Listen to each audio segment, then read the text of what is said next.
walau teh bakal dibibira ketika ngadakwa ka Gusti Allah teh Gusti kamana ibadah abdi pan abdi teh baheula teh berjamaah osok abdi teh salat tiap waktu di masjid sodakohna osok Gusti abdi teh kamanakeun Gusti bibirang ku Allah teh maneh mah bakal ibadah lagi baheula hayang katauk manusia lin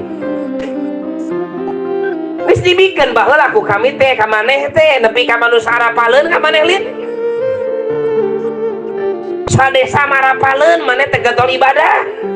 pan kahayang maneh kitu coba Pak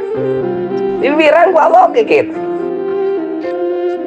da baheula maneh kahayang seperti kitu ku kami dicumpon baheula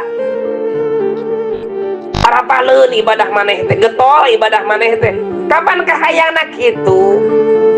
hayang arapaleun manusia ku kami dibikeun batak wayahna ayeuna mah bagian maneh